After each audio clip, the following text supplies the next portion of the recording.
Keijo is a show where Keijo is a show where these girls sign up for a sport where they swing their boobs and butts around.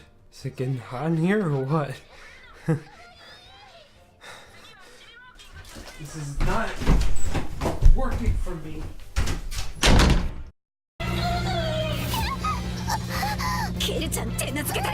Yep, that's what's going on here. I think you can just stop this video here because by now I've already given you enough reason to start watching this anime. But if you're not yet convinced, what? Oh, I got the name wrong. It's Keijo with 8 exclamation marks. 8 of them. Why do they think that was necessary? If you're not already convinced, those exclamation marks, man. You've already got me interested with the first episode of this anime, but wow, man, those exclamation marks just really hooked me in. I'm sure that everyone watching this video who's already seen this anime will agree that those exclamation marks just really fucking did it for them. Orange, could you maybe shut the fuck up and talk about the show already? Right. Because we all watch this show for the plot. So the premise of Keijo with the 8 exclamation marks goes like this. Our main character, Nozomi Kaminashi, is really good at gymnastics. Like, she's a fucking prodigy, basically. Colleges are trying to recruit her, but instead of being a responsible adult and getting a good scholarship that would make things easier for her in the long run, she decides to sign up for this gambling sport called Keijo. Her family's really poor, so she decides to try and make money that way. I'd explain to you what Keijo is, but I think I explained it well enough earlier.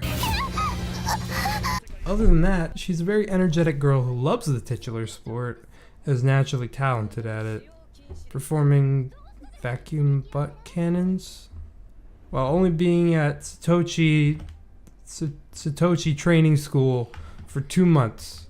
She really wants to get rich, and while she can come off as being a bit greedy sometimes, it's mostly for her family's sake. Next we have our other 3 main girls, Miyata Sayaka, Non Toyoguchi, and best girl, Kazune Aoba. Miyata was a famous judo player and has a bit of a grudge against her dad for reasons. She seems like a stuck-up bitch at first, but is actually a nice girl deep down, and you see a different side to her when she's with Nozomi.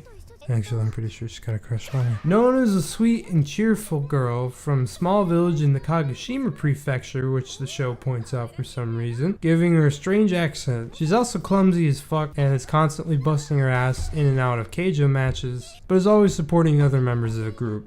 Kazune is the quiet type, very reserved and keeps to herself, but does so out of shyness and lack of self-confidence. Throughout the show, she learns to grow to become more confident in herself and finds that she has her own talents.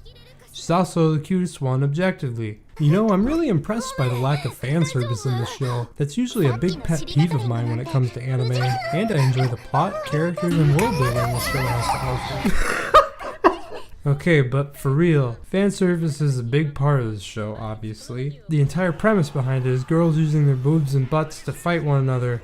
I can't say I didn't feel some level of shame while looking at some of the special moves. However, there's a real theme of teamwork and growth here, and you can really see the main girls developing over the course of the show to not only improve upon themselves, but to work as a team as well. The supporting cast could have used some more development, but they were still fun characters to watch. Despite me at the start of this anime saying to myself, oh god, what am I about to binge watch for this review? Over the course of the show's 12 episodes, I really found myself growing to like these characters. The show also actually has some good humor in it. Keijo knows what it is, and it's not going to pretend like it isn't a fanservice boob and butt animu. So it plays with that a lot in its comedy, but I'd be lying if I said I didn't laugh. There's some ridiculous shit in there, and some of the lines from this anime are infinitely quotable.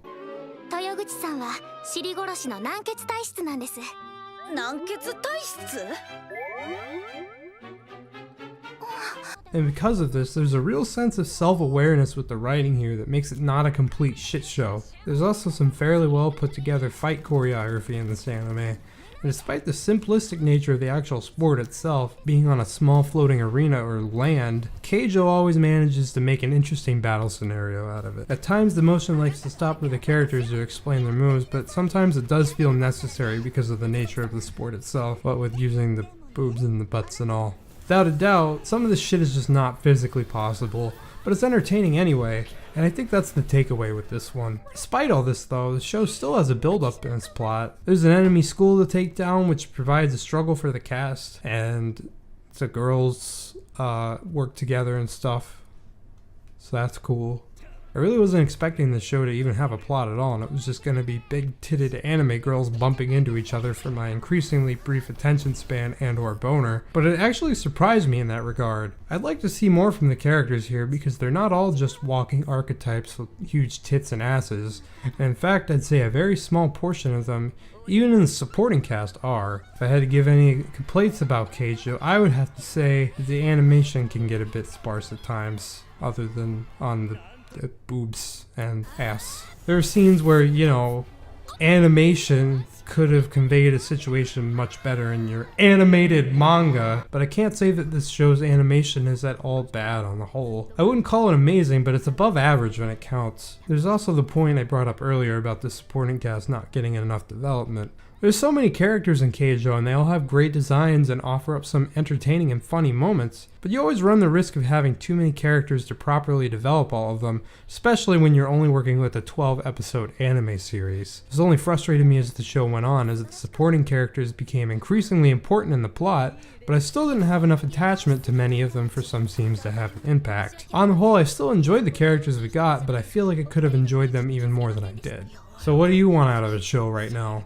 Is it a serious and engaging plot with world building, character deaths, and intricate social and political commentary? Well, that's not what you're getting with Keijo. I think that's plainly obvious from the beginning. One of my biggest problems with fan service in anime is that it never seems like it should fit within what the mangaka is trying to convey with their story. It rarely feels like there's a place for it other than trying to make more money off their shitty anime. Look at fucking the Asterisk War or Occultic 9 for more recent examples of this. They may have a really interesting premise or great storytelling, but do you really feel like the fan service in those anime fits? Because I don't. With Keijo, it's always having fun with its characters because of the premise of the show, and that's the key difference. It's just fun, and if that's what you're looking to watch in this past anime season, then Keijo is great. So, final verdict. Should you watch Keijo with 8 exclamation marks? Yes.